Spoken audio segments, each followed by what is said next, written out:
The sterile chill of the first-class cabin on Aura Air Flight 718 to Paradise felt electric with anticipation. For the Harrison family, their 4 tickets, costing more than a brand-new car, were a passport to sun-drenched beaches and a much-needed escape. Dr. Amelia Harrison checked on her daughter, Olivia, while her husband, James, a titan of industry, finally relaxed his shoulders. They were a portrait of success, a family that had earned their place at the front of the plane. But one flight attendant, fueled by a quiet, simmering resentment, saw something else entirely.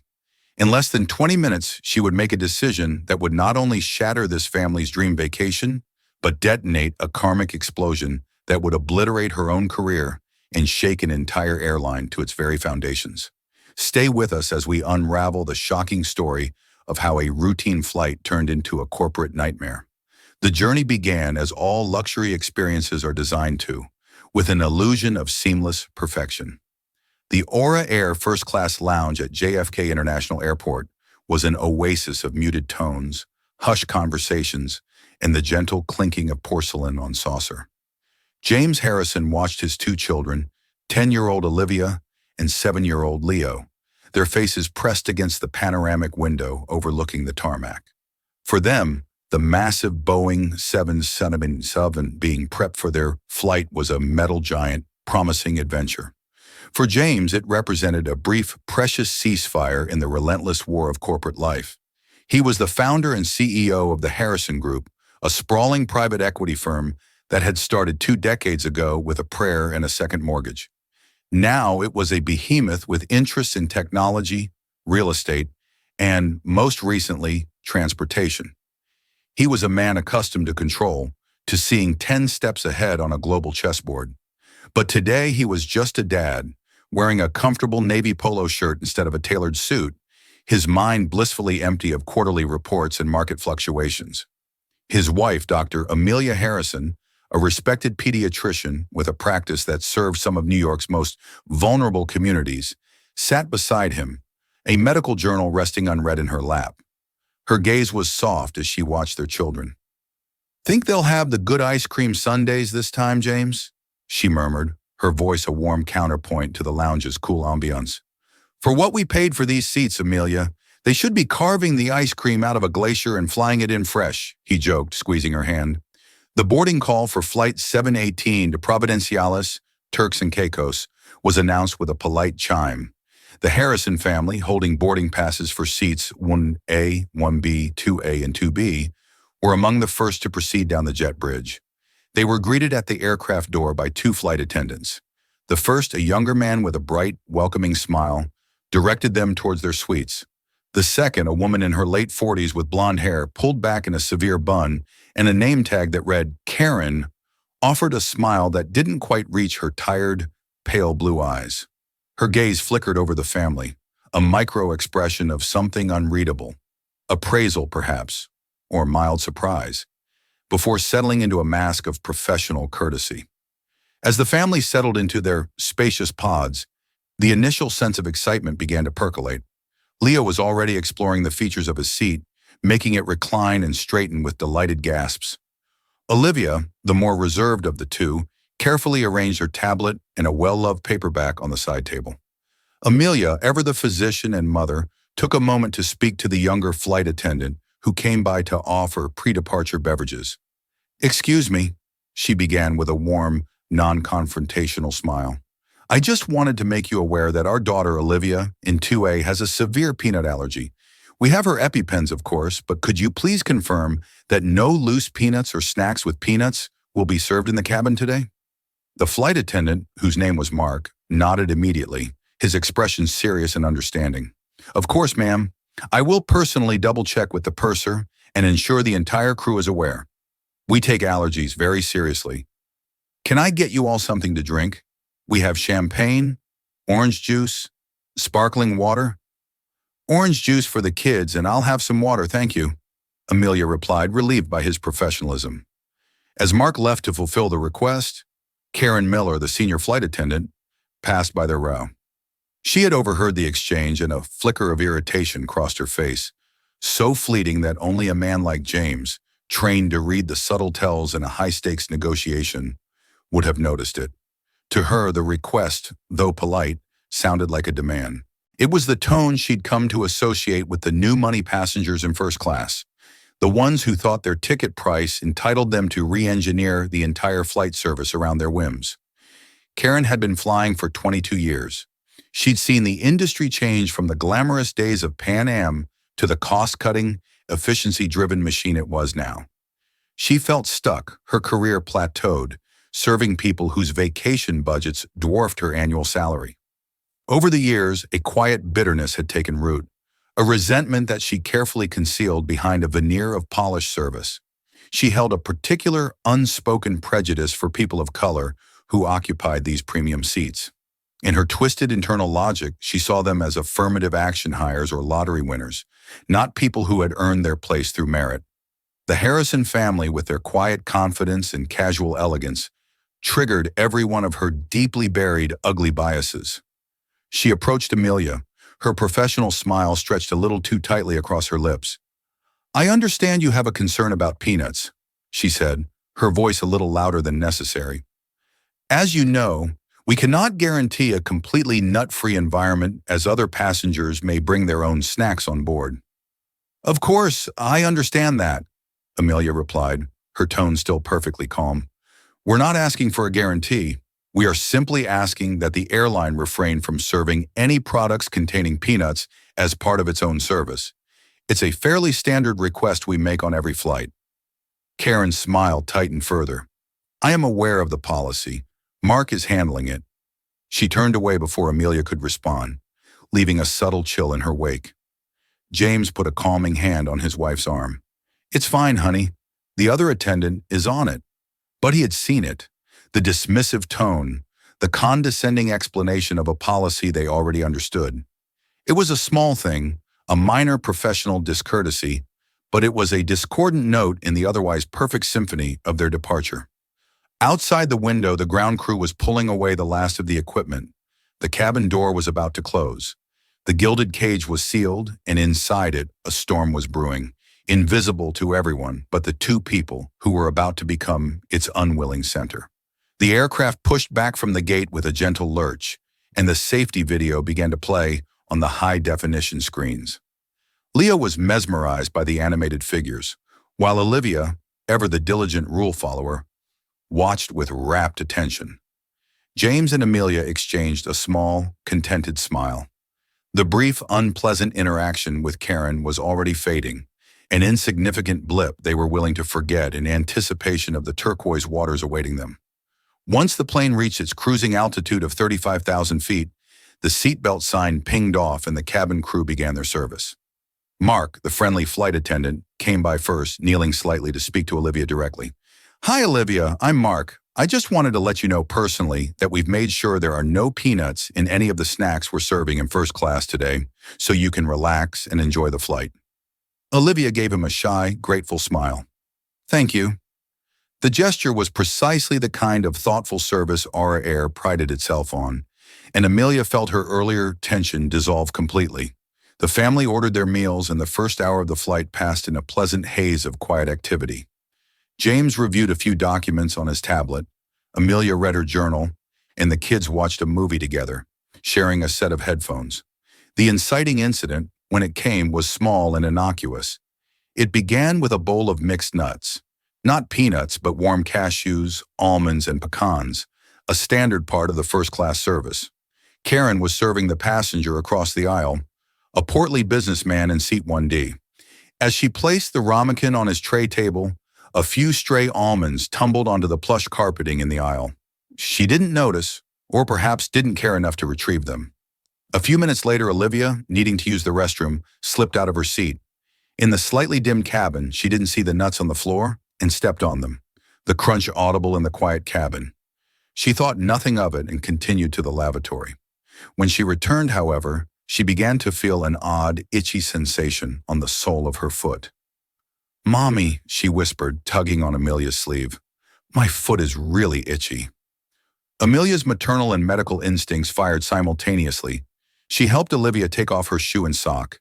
There on the bottom of her foot was a small, red, slightly raised welt. It wasn't a severe reaction, likely just a contact irritation from the almond oils, but with a child whose allergy was as severe as Olivia's, no reaction was trivial. "It's okay, sweetie," Amelia said calmly, pulling a pack of hypoallergenic wipes from her carry-on and gently cleaning her daughter's foot. "Just a little irritation. We'll keep an eye on it." She looked up, her eyes scanning for a flight attendant. Karen was the closest, collecting service items from a nearby row. "Excuse me," Amelia said, her voice quiet but firm. "My daughter appears to have had a mild contact reaction. I believe she may have stepped on some nuts in the aisle." Karen stopped, her expression hardening. She glanced down at the floor, now seeing the crushed nuts for the first time. Instead of apology or concern, her face registered annoyance. This family, she thought, was determined to be a problem. "They were almonds, not peanuts," she snapped, her voice sharp with defensiveness. "The cabin is not a sterile environment." "I am aware they weren't peanuts," Amelia replied, her own patience beginning to fray at the woman's abrasive attitude. "But for a child with a severe nut allergy, cross-contamination is a serious concern. It was a mild reaction, thank goodness, but it could have been worse. Could you please be more careful with the service?" The challenge to her professionalism was the final straw for Karen. In her mind, this wasn't a concerned mother. It was an entitled passenger trying to tell her how to do her job. The implicit accusation of carelessness, combined with her pre-existing prejudice, created a toxic cocktail of fury. "Ma'am," Karen said, her voice dropping to a low, condescending register, "I have been a flight attendant for over 2 decades. I do not need to be told how to serve passengers. Perhaps if you are this concerned, you should have considered flying private."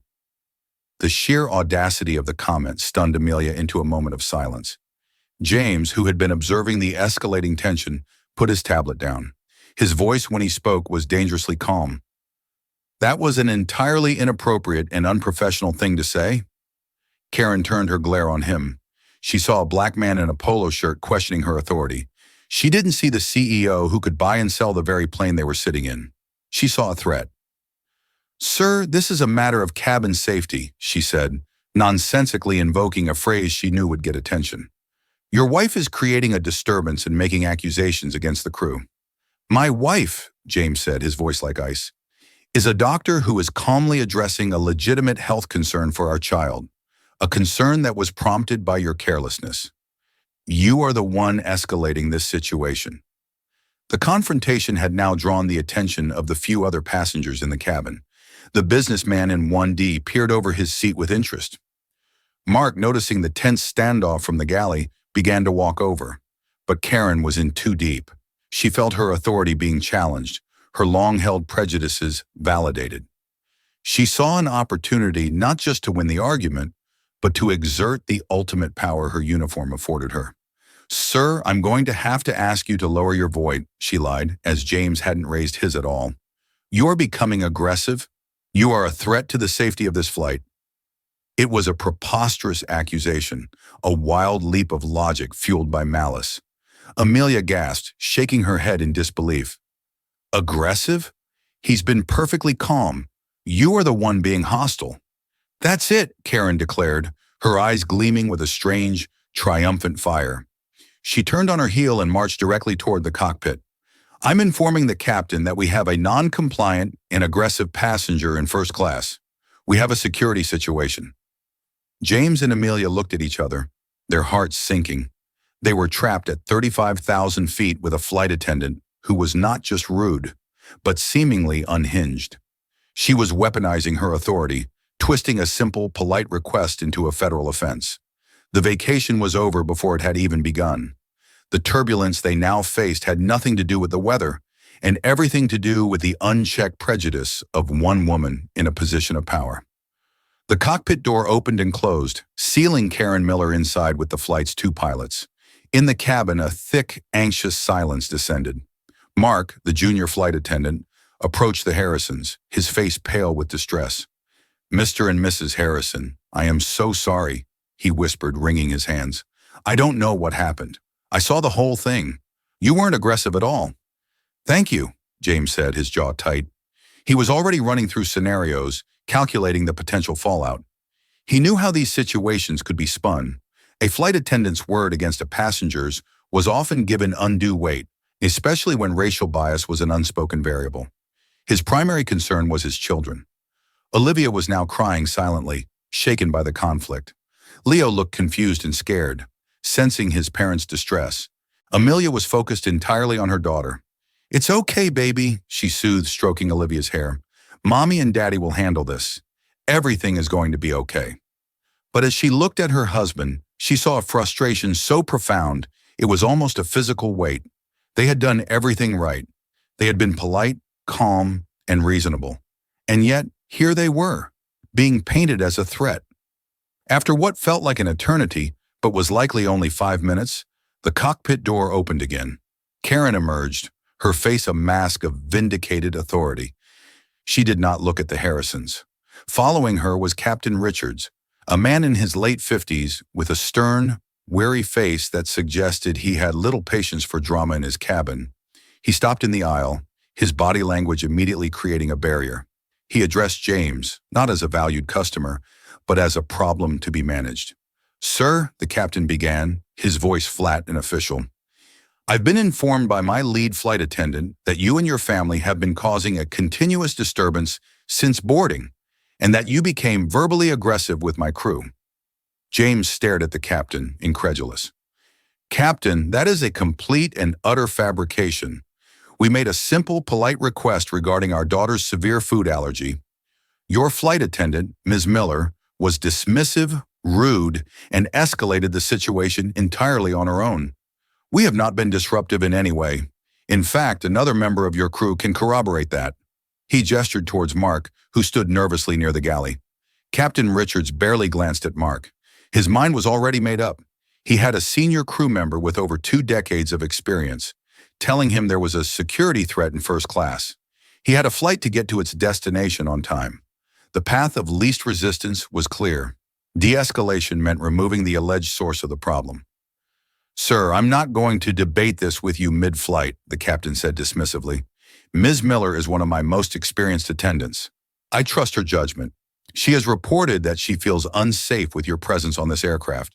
Therefore, for the safety and security of this flight and everyone on board, I have made the decision to return to the gate at JFK and have you and your family removed." The words hit the family like a physical blow. "You're kicking us off the plane?" Amelia asked, her voice trembling with a mixture of rage and disbelief. "Because your flight attendant lied? My daughter had a mild allergic reaction caused by her staff's carelessness, and we're the ones being punished?" "My decision is final, madam," Captain Richards said, his tone leaving no room for appeal. He turned and addressed the cabin through the intercom, his voice a disembodied, authoritative drone. "Ladies and gentlemen, this is the captain speaking. Due to a customer service issue requiring our return to the gate, we will be turning back to JFK. We apologize for the delay and appreciate your patience." The groan that went through the rest of the plane was audible. Passengers in business and economy, who had no idea what was happening, were now universally annoyed. In first class, the businessman in 1D shook his head, muttering "unbelievable" under his breath. The flight back to the gate was the most humiliating 20 minutes of James Harrison's life.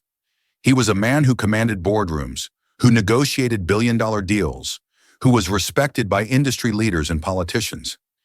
Yet here he was, rendered powerless by the lie of one bitter woman, being paraded as a threat in front of his own children.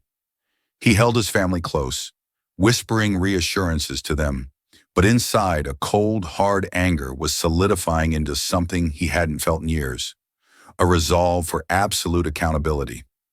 As the plane docked at the gate, a gate agent, a stern-faced woman named Susan, and 2 Port Authority police officers were waiting. The sight of the uniforms was a deliberate act of intimidation. "Mr. Harrison," Susan said, avoiding his eyes, "you'll need to gather your belongings and come with me."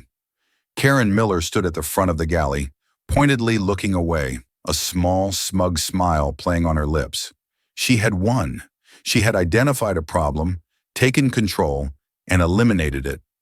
She felt a surge of satisfaction, the kind that comes from exercising power over those you resent. Slowly, the Harrison family collected their carry-on bags. The silence in the first-class cabin was deafening. Every eye was on them, a mixture of pity, curiosity, and judgment. As James walked past the businessman in 1D, the man caught his eye and gave a slight, sympathetic shake of his head. He knew an injustice when he saw one. Walking down the jet bridge with his children's hands in his felt like a walk of shame. Leo was now openly crying. "Daddy, why are the police here? Did we do something bad?" "No, son," James said, his voice thick with emotion. "We did nothing wrong. The people in charge just made a very, very big mistake." As they stepped from the jet bridge back into the terminal, the gate agent, Susan, gestured them towards an empty seating area away from the reboarding passengers. "You'll need to wait here," she said curtly. "We'll have someone from customer relations speak to you about rebooking your flight." She then turned her back on them to focus on getting Flight 7018 back on its way to Paradise, leaving the Harrison family alone in the sterile transit area.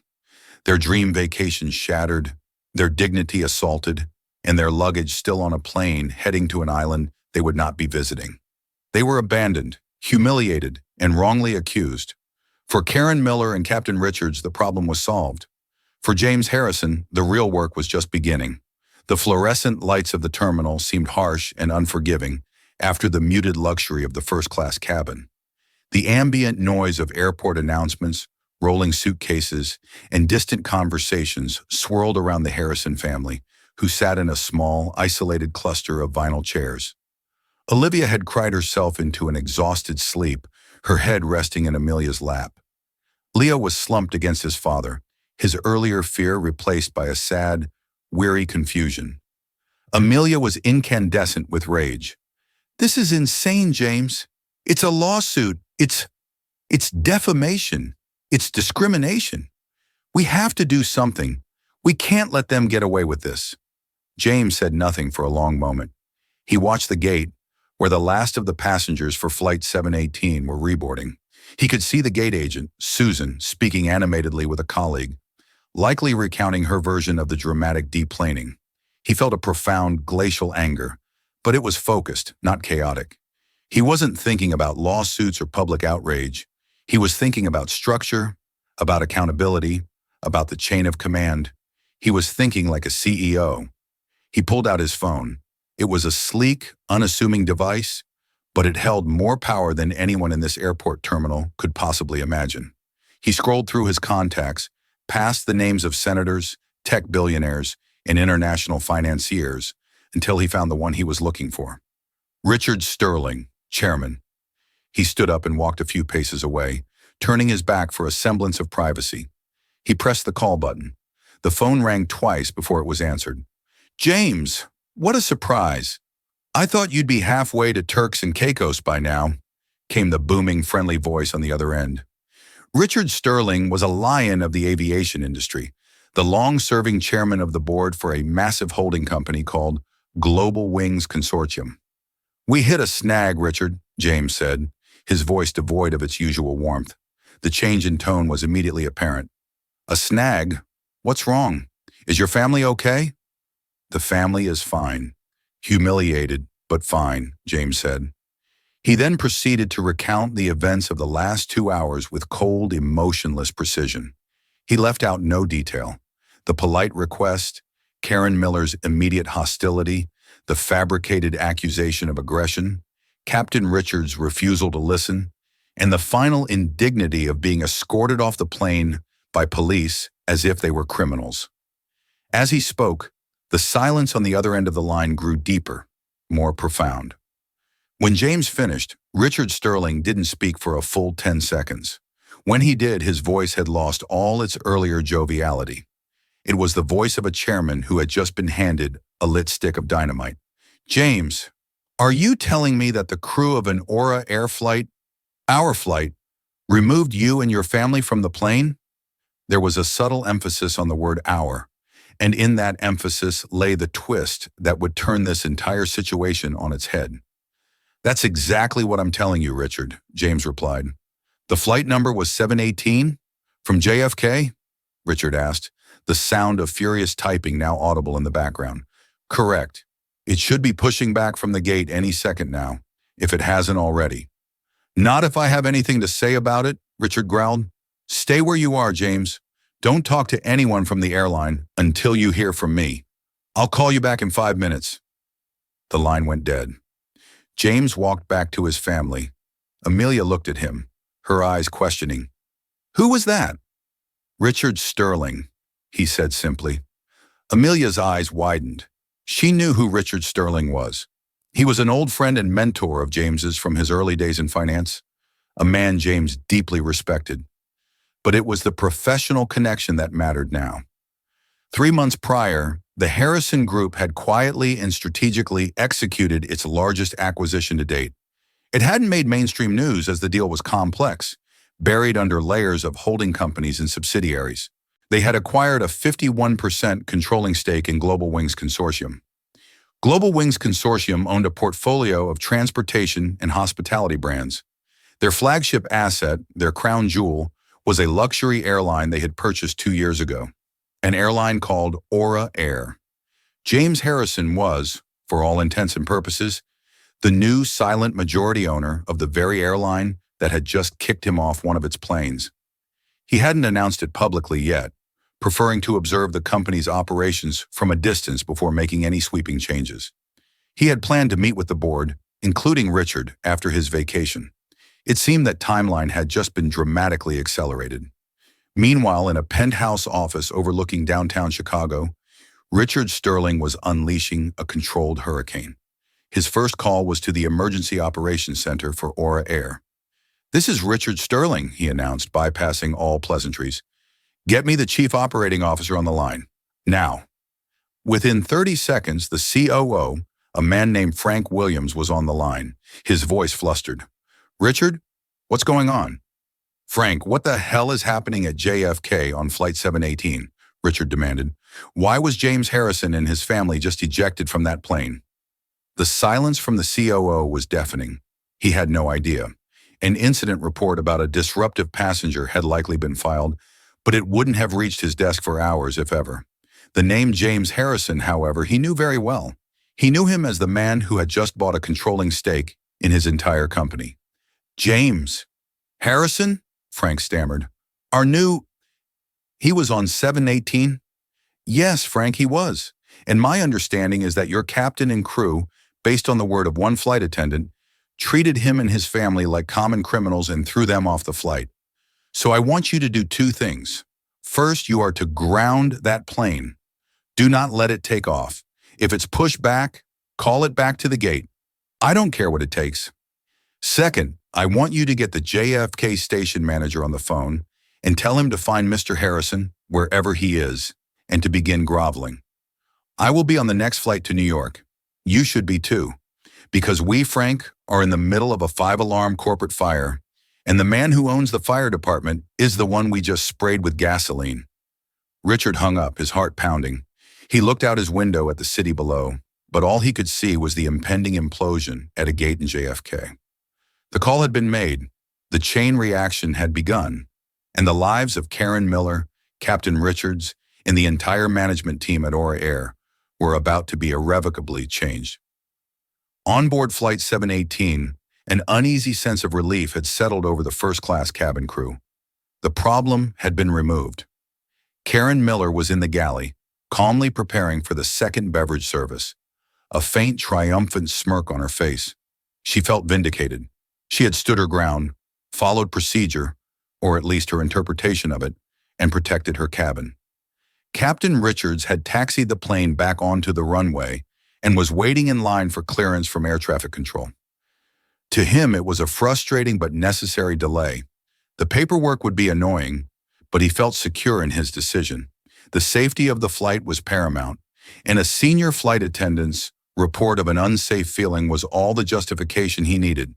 Then the cockpit radio crackled to life, but it wasn't a communication from the tower. It was a direct, urgent message from Aura Air's Central Operations Control, a channel used only for emergencies or critical directives. "Aura 718, this is Ops. Abort takeoff sequence immediately. Return to gate C34. I repeat, abort takeoff. Return to gate C34. Acknowledge." Captain Richards and his first officer exchanged a bewildered look. "Oops, Aura 718. Can you confirm? We are number 3 for departure. Confirmed 718, the voice on the radio replied, strained and sharp. Return to the gate immediately. A corporate representative will meet you there. This directive is coming from the highest level. Do not question it. The phrase highest level sent a chill down the captain's spine. That meant the COO, or even the board. A simple passenger issue would never warrant this kind of intervention. Something was terribly wrong. Roger, Ops, Aura 7018 returning to gate C34. He transmitted, his voice now laced with apprehension. He banked the huge aircraft, beginning the slow, lumbering journey back towards the terminal it had just departed. He made another announcement to the passengers, his voice strained, offering no explanation beyond unforeseen operational requirements. A wave of angry groans swept through the entire aircraft. The delay was no longer a minor inconvenience. It was becoming a serious problem. In the terminal, David Chen, the JFK station manager for Aura Air, was sprinting. He had received a call from Frank Williams, the COO, that had turned his blood to ice. He hadn't been given the full story, only that the passenger who was removed from Flight 718 was Code Alpha 1, a designation so high he had never heard it used. It meant, in no uncertain terms, drop everything and fix this or your career is over. He found the Harrison family still sitting in the waiting area. He saw a well-dressed man, a poised woman, and 2 sleeping children. They did not look like security threats. They looked like victims. Panning slightly, his tie askew, David approached them, his expression a frantic mix of apology and terror. "Mr. Harrison? James Harrison?" he asked, his voice trembling slightly. James looked up, his face an unreadable mask. "Yes? Sir, my name is David Chen. I'm the station manager for Aura Air here at JFK. Please, on behalf of the entire airline, allow me to offer my deepest, most sincere apologies for this catastrophic misunderstanding." Amelia, still furious, spoke before James could. "A misunderstanding?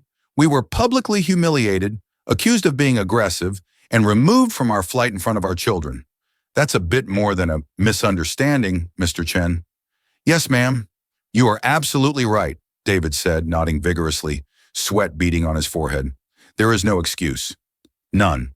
The flight is returning to the gate as we speak. We will get you back on board. Whatever you need, whatever we can do to begin to make this right, please just tell me."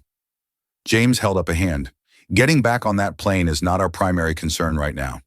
What is your company going to do about the crew members who fabricated a story and abused their authority?" David swallowed hard. He didn't have an answer to that, but he knew one would be required. "Sir, I assure you a full and immediate investigation will be launched. The individuals involved will be held accountable." Just then, Flight 718 docked once again with the jet bridge. The engines whined down, but the doors didn't open. Inside the plane, confusion was turning to chaos. Passengers were demanding answers. The flight crew was bewildered. Karen Miller saw the plane reconnect to the gate and felt a knot of dread form in her stomach. This was not standard procedure. She looked towards the cockpit, where Captain Richards had just emerged, his face ashen. "What's going on, Captain?" she asked. "I have no idea," he said, his voice a low growl. "But Ops called us back, said a corporate rep was meeting us. They're making us hold for a personnel matter." His eyes scanned the first-class cabin and landed on the empty seats of the Harrison family. For the first time, a seed of doubt began to sprout in his mind. Could he have made a mistake? Could the flight attendant he'd trusted for years have misled him? Back in the terminal, James's phone rang again. It was Richard Sterling. "James," he said, his voice calmer now, but with an undercurrent of steel. "The plane is at the gate. The COO and I have a G5 being fueled for you at the private aviation terminal. It can be ready in 30 minutes. There's no need for you and your family to set foot on that commercial flight again. A car will be at the curb for you in 5 minutes. But I have one question first. Do you want to speak to the captain and the flight attendant personally?" James looked at his sleeping daughter, her peaceful face a stark contrast to the ugly scene that had unfolded. He looked at his wife, her expression still a mixture of hurt and anger. This wasn't just about getting an apology or a private jet. It was about ensuring this never happened to another family. It was about accountability. "Yes, Richard," James said, his voice cold and clear. I do. I want to look them in the eyes when they realize the magnitude of the mistake they've made. Understood, Richard said. I've instructed Chen, the station manager, to facilitate it. He will escort them off the plane to meet you. You have my full authority, James. Handle it as you see fit. The unraveling was happening faster than anyone could have imagined. For Karen Miller and Captain Richards, their world was a closed cabin, a sealed jet bridge, and a set of rules they thought they understood. They had no idea that just outside that door, the man they had wronged held the keys to their entire universe, and he was about to unlock the door. The jet bridge, usually a transient space, became a makeshift tribunal. David Chen, the station manager, spoke into his walkie-talkie with a hushed, urgent tone. I need Captain Richards and Senior Flight Attendant Karen Miller off the aircraft and in the jet bridge. Now, no passengers, just the two of them. Inside the plane, the message was relayed. Captain Richards, his face grim, turned to Karen. They want to see us. In the jet bridge. Let's go. Karen's smug confidence had evaporated, replaced by a cold, creeping fear. This was an unprecedented level of scrutiny for a simple passenger removal. As she walked past the other flight attendants, she saw their confused, worried faces. Mark, the junior attendant, met her gaze with a look of undisguised contempt. They stepped out of the aircraft and into the sterile, windowed tunnel. At the far end, near the terminal door, stood the Harrison family. James and Amelia were standing, their children sitting quietly behind them. Next to them was the terrified station manager.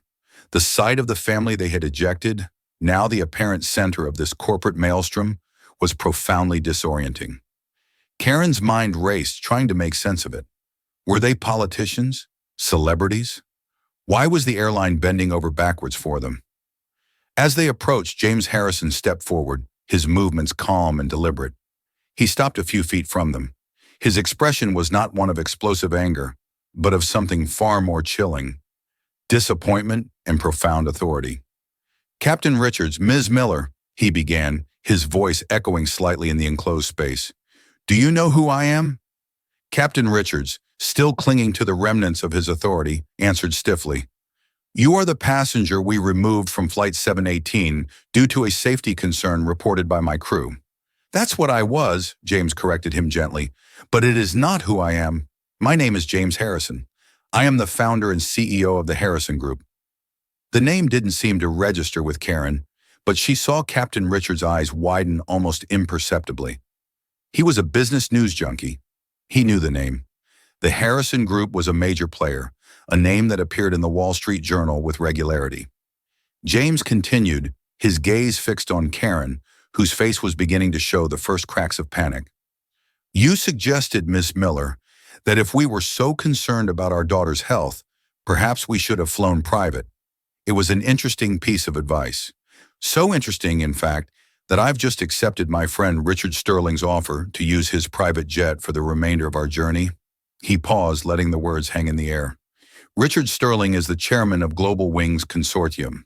Do you know what that is? Neither of them answered. They were frozen.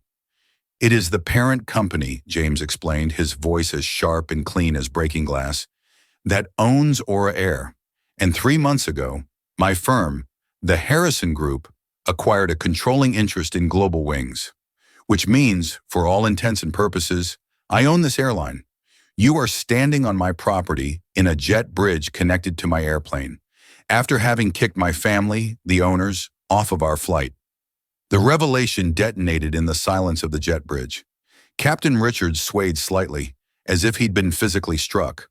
All the color drained from Karen Miller's face. Her mouth opened, but no sound came out. The entire situation snapped into a horrifying new focus. This wasn't a disgruntled passenger. This was the man who signed their paychecks, albeit from a great unseen height. The man they had belittled, lied about, and had escorted away by police. Amelia Harrison stepped forward now, her eyes blazing with a righteous fury she had kept in check for the sake of her children. My husband owns this airline, she said, her voice trembling with emotion. But that is not what matters. What matters is that you, Miss Miller, saw a black family in first class, and you made an assumption. You decided we didn't belong. You took my legitimate concern for my child's safety, and you twisted it into a weapon to humiliate and punish us. You didn't feel unsafe. You felt prejudice. And you, Captain, you didn't do your due diligence. You didn't ask a single question. You didn't speak to other crew members. You took the word of a liar over the evidence of your own eyes, and you failed in your primary duty as a captain, to show sound judgment. Karen finally found her voice, a desperate, pathetic whimper. No, I thought you were being aggressive. I was following protocol. There is no protocol for bigotry, James cut her off, his voice like flint. There is no protocol for fabricating a security threat because a passenger challenged your poor service. You used the color of my skin and the price of my ticket as a weapon against me. And you, he said, turning to the captain, were a willing accomplice. Your laziness and your blind trust have made you complicit in this disgusting display. David Chen, the station manager, stepped forward holding 2 envelopes. Mr. Harrison, he said softly. Give them to me, James commanded. Chen handed him the envelopes. James held them out to the 2 stunned employees. Your employee IDs and access cards have been revoked, James stated. You are both suspended, effective immediately, pending a formal investigation that will result in your termination. You will be escorted from the airport by security, not the police, as you so kindly arranged for my family, but airport security, because unlike you, we believe in proportionate responses. Captain Richards took his envelope, his hands shaking, his face a mask of utter professional ruin. His career was over. He knew it. Karen Miller stared at the envelope as if it were a venomous snake. The reality was crashing down on her in a devastating wave. Her 22-year career, her seniority, her pension, it was all gone, wiped out by a single hateful decision. She looked at James Harrison, her eyes pleading for a mercy she had not shown. Please, she whispered, I have a mortgage. I made a mistake. You did not make a mistake, James said, his voice dropping to a near whisper, yet carrying more weight than a shout. A mistake is forgetting to offer a passenger a drink. What you did was an act of deliberate malice. You endangered my child by being careless, and then you tried to destroy my family's vacation and my character to cover it up. My family's mortgages are not your concern, and your mortgage is certainly not mine. Now take the envelope. With a trembling hand, Karen took it. Inside, she knew, was the formal notice of her professional death. David, James said, turning to the station manager, please arrange their escort. My family and I have a car waiting. We're going to the private terminal. He turned his back on them, a final dismissive act. He gently gathered his children, who had watched the entire exchange with wide, uncomprehending eyes. Come on, Guy, he said softly, his voice once again that of a loving father. Let's go on our real vacation now. As the Harrison family walked away, leaving the wreckage of 2 careers behind them on the jet bridge, Karen Miller finally broke. A loud, ragged sob escaped her lips. It wasn't a sob of remorse. It was the sound of a power tripper who had finally, irrevocably, picked on the wrong person and was now facing the terrifying, absolute finality of her consequences. The verdict had been delivered, and the karma was as swift as it was brutal. The warm, turquoise water of Grace Bay lapped at the shore in a gentle, rhythmic hush. 2 weeks had passed since the incident at JFK. The Harrison family had their vacation, not in a hotel, but in a sprawling private villa that James's staff had arranged at the last minute. The trauma of the event lingered, especially for Olivia, who was now more anxious in crowded situations. But the sun, the sand, and the undivided attention of her parents were a powerful balm. For James Harrison, however, the vacation had been a working one. The ugly incident on Flight 718 had illuminated a deep, systemic sickness within Aura Air, and he was not a man who ignored such symptoms. While his children built sandcastles, he was on encrypted video calls, dismantling and rebuilding the airline's corporate culture from the top down. The fallout had been swift and decisive. Karen Miller was terminated for gross misconduct, including fabricating a safety report and discriminatory behavior. The FAA was notified of the incident, effectively blacklisting her from working for any other major U.S. carrier. Her union filed a grievance but quietly dropped it when presented with a signed, notarized statement from the businessman in Seat 1D, who had voluntarily come forward as a witness, and the damning internal testimony of Mark, the junior flight attendant. Captain Richards was also terminated. His failure was not one of malice, but of gross negligence and poor judgment. His inability to assess a situation independently and his over-reliance on the flawed report of a subordinate made his position as a commander untenable. The gate agent, Susan, received a formal reprimand and was reassigned to a non-customer-facing role. But James knew that firing the individuals was like treating a symptom without curing the disease. The problem was cultural. Karen Miller had felt comfortable, even empowered, to act on her prejudices. Captain Richards had seen no reason to question her. This suggested that such microaggressions were likely commonplace, tolerated within the company's ecosystem. His first major act as the new, now very public, majority owner was to overhaul the entire customer service and crew training program. He brought in a leading DEI, diversity, equity, and inclusion consulting firm and gave them a simple, powerful mandate: burn the old playbook, start over. He personally spearheaded the creation of a new, mandatory training module for every single employee, from the baggage handlers to the board of directors. It was a rigorous, scenario-based program focused on unconscious bias, de-escalation, cultural sensitivity, and empathy. It taught employees to recognize and challenge their own biases and those of their colleagues. It empowered junior staff like Mark to report misconduct from senior staff without fear of reprisal, establishing a new anonymous whistleblower channel that went directly to a third-party ethics committee. In a move that made headlines in the business world, James named the entire program the Olivia Initiative after his daughter. He issued a public statement, not shying away from the details of what his family had experienced.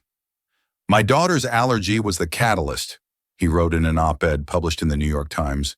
"But the true sickness was an allergy to dignity, a severe reaction to the presence of those who did not fit a certain outdated mold." An airline ticket is more than a contract for transportation. It is a temporary surrender of personal control. Passengers place their trust and their lives in the hands of the crew. When that trust is broken, not by mechanical failure, but by human prejudice, the breach is profound. The Olivia Initiative will ensure that every passenger who steps onto an Aura airplane is treated with the same level of respect, dignity, and care, regardless of their race, religion, or background. We failed my family. We will not fail another. The initiative was revolutionary for the airline industry. It tied executive bonuses directly to improvements in customer satisfaction scores among minority demographics. It created scholarship programs and fast-track management pipelines for employees from underrepresented backgrounds. Sitting on the veranda of their villa, watching the sunset paint the sky in hues of orange and purple, James watched Amelia read the article on her tablet. She looked up at him, her eyes shining. "The Olivia Initiative," she said softly. "She's going to be so proud of that one day." "I hope so," James said, pulling his chair closer to hers. "I told her we were naming a new program after her to help make sure flight attendants are always nice to kids with allergies. She liked that." He thought back to Karen Miller. He felt no lingering hatred for her, only a kind of clinical pity. She was a product of a resentful culture that he now had the power to change.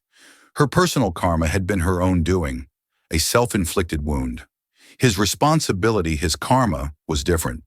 He had been given a test, a moment of profound injustice, and with it, the power to effect change. It was not enough to punish the guilty. The true victory was in building something better from the wreckage. His phone buzzed. It was a message from Richard Sterling. "Initial feedback on the initiative is overwhelmingly positive. We're setting a new industry standard." James smiled and put the phone away. He looked out at the ocean, a vast expanse of possibility. The journey had started with a descent into ugliness and humiliation, but it had ended here, in the calm beauty of the evening, with the promise of a new dawn for the airline he now led, and a lesson for his children that was more powerful than any he could have taught them in a classroom. That the true measure of power is not in how you wield it for yourself, but how you use it to lift others up. And so a vacation that began with a moment of shocking prejudice was transformed into a catalyst for profound corporate change. The story of the Harrison family and Aura Air isn't just about the instant, satisfying karma that befell a rogue employee. It's a powerful testament to the fact that true influence isn't about revenge. It's about responsibility. James Harrison could have simply enjoyed his private jet and a quiet settlement. Instead, he chose to use his power to fix a broken system, ensuring that no other family would have to endure the humiliation they faced. He turned a personal wound into a public shield, creating the Olivia Initiative as a legacy of progress. If this story of justice, accountability, and making a real-world impact resonated with you, please help us share it with the world. Hit that like button so more people can see it. Share this video with your friends and family. And don't forget to subscribe to our channel and ring that notification bell for more incredible true stories where karma delivers its verdict in the most unexpected ways. Thank you for watching.